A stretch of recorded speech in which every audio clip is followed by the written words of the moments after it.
সবাইকে স্বাগত জানাচ্ছি ডিবিসি নিউজের নতুন আয়োজন লাইফস্টাইলে। আপনাদের সাথে আছি আমি ইশরাত জাহান। শুদ্ধাচার এটি নিশ্চিতভাবে ভালো মানুষের ভূষণ। শুদ্ধাচারী মানুষ মাত্রই ভালো মানুষ। সোনার বাংলা গড়ার প্রত্যয়ে জাতীয় শুদ্ধাচার কৌশলকে আমরা অভিনন্দন জানাই। স্বাভাবিকভাবেই শুদ্ধাচারে জাতি নির্মাণে এই শুদ্ধাচারের চর্চাটা শুরু হতে হবে পরিবার থেকে। পরিবারে শুদ্ধাচারের চর্চা শুরু হলে তা ছড়িয়ে পড়বে চারপাশে, সমাজে। তারই প্রভাব পড়বে জাতীয় জীবনে। অনুষ্ঠানের শুরুতেই থাকছে শুদ্ধাচার চর্চা। আসুন শুদ্ধাচারী হই। তারুণ্য হচ্ছে জীবনের প্রস্তুতি পর্ব, নিজেকে যোগ্য ও দক্ষ করে তোলার শ্রেষ্ঠ সময়। এ সময়কে খেয়ালিপনায় বা অলসতায় নষ্ট করবেন না। জীবনের লক্ষ্য স্থির করুন। বড় কিছু করার জন্যই আপনি পৃথিবীতে এসেছেন, এ বিশ্বাসকে লালন করুন। পেশা নির্বাচনে অর্থ উপার্জন ও সুযোগ সুবিধাকে নয়, বরং নিজের মেধার বিকাশ ও মানব কল্যাণে কতটুকু অবদান রাখতে পারবেন তা নিয়ে ভাবুন। আপনার ১৯তম জন্মদিন থেকে মুমূর্ষের কল্যাণে রক্তদান শুরু করুন। অবসর সময় সৃজনশীল কাজে ও সৎসঙ্গে ব্যয় করুন। অহেতুক আড্ডা, রাস্তায় ঘোরাঘুরি ও ভার্চুয়াল জগতে অনর্থক বিচরণ করে সময় নষ্ট করবেন না। ব্যক্তিত্ব উন্নয়নের জন্য ভালো বই পড়ুন। নিয়মিত মেডিটেশন ও কোয়ান্টাম ইয়োগা করুন। স্বেচ্ছাসেবায় অংশ নিন। লেখাপড়া ঠিক রেখে সময়, মেধা ও শ্রম দিয়ে মানুষের কল্যাণে কাজ করুন। তাহলেই জীবনে বড় কিছু করতে পারবেন। আমি খারাপ, আমি তো এমনই, এ ধরনের একগুঁয়েমি থেকে বেরিয়ে আসুন। মনে রাখুন, ক্রমাগত প্রয়াসের মধ্য দিয়ে যিনি নিজেকে সংশোধন করতে পারেন, মানুষ হিসেবে তিনিই সার্থক। পরিবর্তনকে ভয় পাবেন না। যে কোনো পরিস্থিতিকে মোকাবেলা করুন সাহস ও প্রত্যয়ের সাথে। যুগে যুগে সভ্যতার বাকবদল হয়েছে তরুণদের হাত ধরেই। বিশ্বাস করুন, আপনিও পৃথিবীকে দিতে এসেছেন। স্বেচ্ছাসেবা বলতে আমরা বুঝি কোনো কিছু পাওয়ার আশা ছাড়াই স্বেচ্ছায় অন্যের সেবা করা। আরও সহজভাবে বলতে গেলে ঘরের খেয়ে বনের মোষ তাড়ানো প্রবাদ বাক্যটি স্বেচ্ছাসেবার সাথে সবচেয়ে বেশি মিলে যায়। মানুষ যখন নিজের অর্থ, শ্রম, সময় খরচ করে অন্যের জন্য ভালো কিছু করার চেষ্টা করে, তখন আমরা তাকে স্বেচ্ছাসেবা এবং যিনি বা যারা এই কাজ করেন তাকে স্বেচ্ছাসেবক বলে থাকি। যুগে যুগে স্বেচ্ছাসেবার নতুন দ্বার উন্মোচিত হয়েছে তরুণ প্রজন্মের হাত ধরে।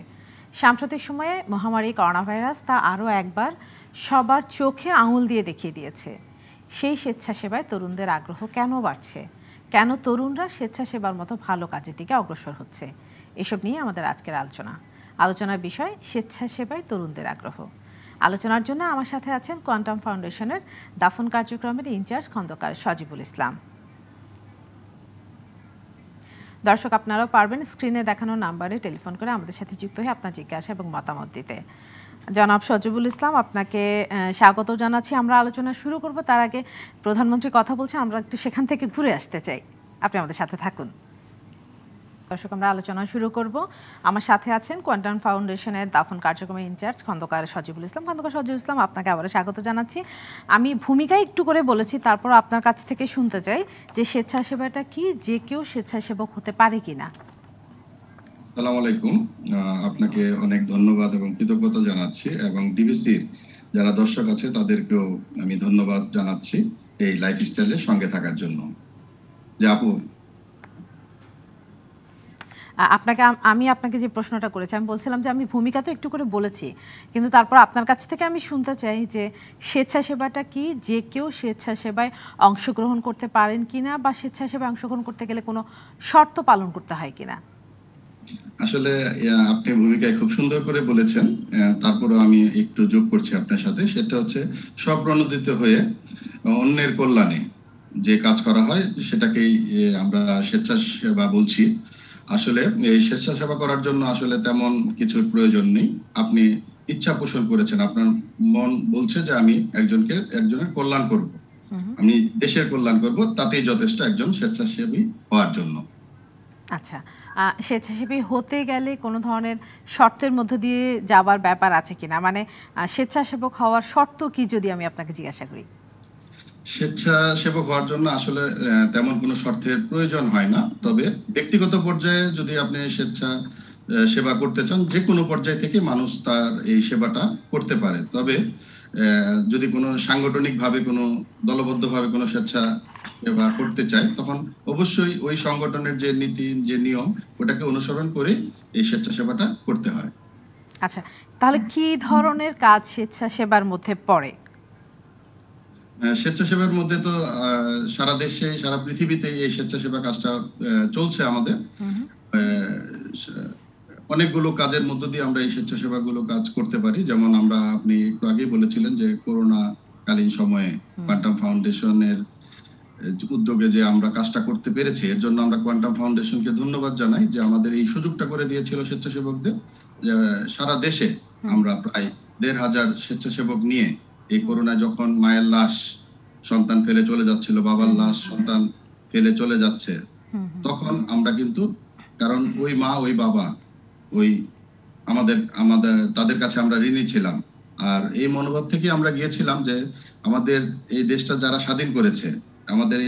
স্বাধীন করেছে, তারা কিন্তু নিজের বুকের রক্ত দিয়ে, মানুষের সবচেয়ে প্রিয় জিনিস হচ্ছে তার জীবন, এই জীবনকে বাজি রেখে এই দেশটাকে স্বাধীন করেছিল বলেই আজকে কিন্তু আমরা এখানে ডিবিসির সামনে বসে কথা বলতে পারছি। আমরা তাদেরকে বিজয়ের মাসে তাদের হৃদয়ের গভীর থেকে তাদেরকে শ্রদ্ধা নিবেদন করছি, কৃতজ্ঞতা জানাচ্ছি, এই তো যারা আমাদের এই দেশটাকে উপহার দিয়েছিল। আমরাও ঠিক এই জীবনকে আসলে তখন জানতাম না যে করোনা, শুধু শুনেছি করোনা আমাদের জীবন নাশেরও কারণ হতে পারে, কিন্তু তাদের অনুপ্রেরণাই আমাদের অনুপ্রেরণা ছিল যে আমরা জীবন যাবে, কিন্তু আমাদের একজন মাকেও, একজন বাবাকেও, আমাদের দেশের কোনো মানুষকে তার শেষ বিদায়টা যেন সম্মানের হয়, সেই দৃষ্টিকোণ থেকে আমরা এই স্বেচ্ছায় ঝাঁপিয়ে পড়েছিলাম। এবং সারা বাংলাদেশে আমরা গর্বের সাথে বলতে পারি যে একটি লাশকেও অবমাননা করে জানাজা, সৎকার বা অন্ত্যেষ্টিক্রিয়া করা হয়নি।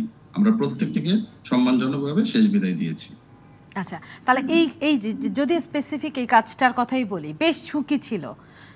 সেক্ষেত্রে যে ঘরের খেয়ে বনের মোষ তাড়ানোর ব্যাপারটা যেটা বলছিলাম আমরা শুরুতেই, সেটা হচ্ছে, হ্যাঁ, পরিবার থেকে অনেক ধরনের বাধা আসতে পারে। আর এই যে করোনা ভাইরাসের সময়ে যে কঠিন কাজটা করেছে স্বেচ্ছাসেবকরা, সেই জায়গাটায় শুধু পরিবার থেকে না, চারপাশে সমাজ থেকেও বাধা আসার কথা। সেগুলো কিভাবে একজন স্বেচ্ছাসেবক ট্যাকেল দিয়েছেন? আসলে আমরা অনেক বাধা বিপত্তির সম্মুখীন হয়েছে, এটা স্বাভাবিক। এটাকে কোনো স্বেচ্ছাসেবক এটাকে কিছু মনে করেননি এই বাধাকে, কারণ যে কোনো কাজে যেতে হলে এই বাধা আসবে, সমালোচনা করবে, পরিবার থেকেও আসতে পারে, কিন্তু তার মনের মধ্যে এক দৃঢ় বিশ্বাস, কারণ এটা আসলে স্রষ্টারই সেবা করা হয়। যিনি এটা বুঝেছেন যে সৃষ্টির সেবা মানে স্রষ্টার সেবা, তাকে আসলে কোনো কিছুতেই দাবিয়ে রাখা সম্ভব না। আর এতেই যে পরম তৃপ্তি, অপার্থিব আনন্দ, এটা আসলে যিনি স্বেচ্ছাসেবা না করেছেন তাকে কোনোভাবে এটা বোঝানো যাবে না। আচ্ছা, বাংলাদেশে আপনি আপনার প্রতিষ্ঠানের কথা বলছেন, কোয়ান্টাম ফাউন্ডেশন ছাড়া অন্য আর কোনো প্রতিষ্ঠান আছে কিনা যারা এই ধরনের স্বেচ্ছাসেবকমূলক কাজগুলো করে থাকে? অবশ্যই বাংলাদেশে অনেকগুলো সেবামূলক, স্বেচ্ছাসেবামূলক প্রতিষ্ঠান আছে। প্রত্যেকের জায়গা থেকে কাজ করছে বলেই তো আমরা সুন্দরভাবে এই কাজটা করতে পারছি।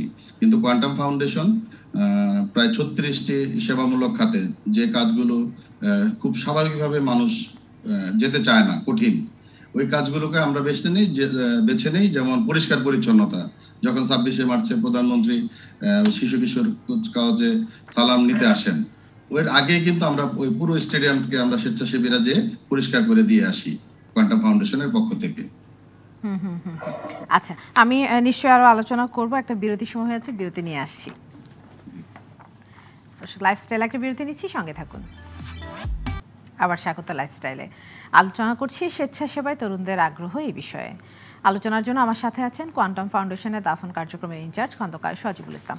খন্দকার সজিবুল ইসলাম, এখন আমি যেটা আপনার কাছে জানতে চাই, স্বেচ্ছাশ্রম তো সবাই আরেকজনের উপকারের লক্ষ্যেই করে, তো সেই জায়গাটায় এই কাজ থেকে নিজের বেনিফিটেড হওয়ার কোনো সম্ভাবনা থাকে কিনা, বিশেষ করে ক্যারিয়ার গঠনের ক্ষেত্রে স্বেচ্ছাশ্রমটা পরে কোনো কাজে আসতে পারে কিনা?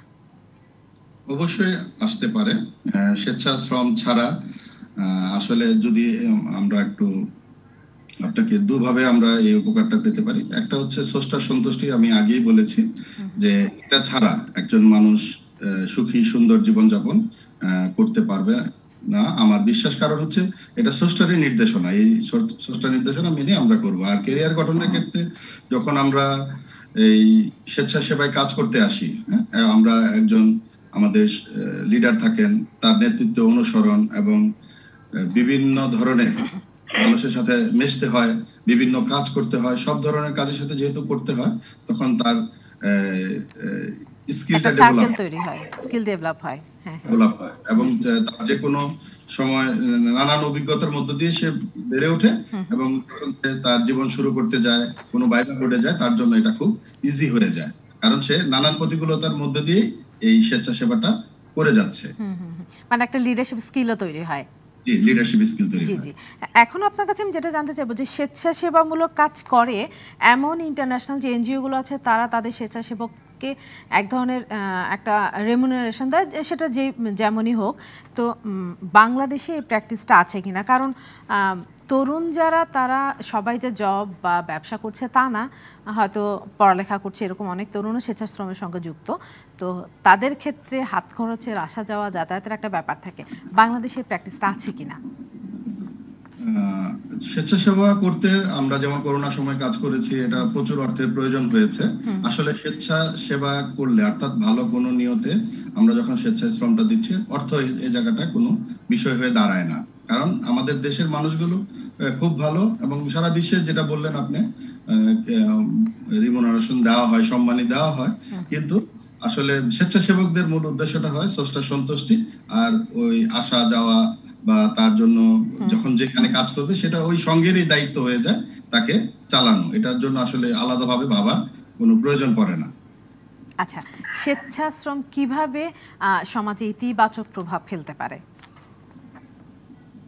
স্বেচ্ছাশ্রম সবসময় তো সমাজে ইতিবাচক প্রভাব ফেলে এসছে। হ্যাঁ, আমাদের যদি মুক্তিযুদ্ধের দিকে তাকান, সেটাও স্বেচ্ছাসেবীরাই, তরুণরা এগিয়ে এসেছিল বলে আমরা 9 মাসে যেটা কোনো পৃথিবীর ইতিহাসে আর কারো এই অল্প সময়ের মধ্যে দেশকে স্বাধীন করার কোনো উদাহরণ আর কোথাও নেই।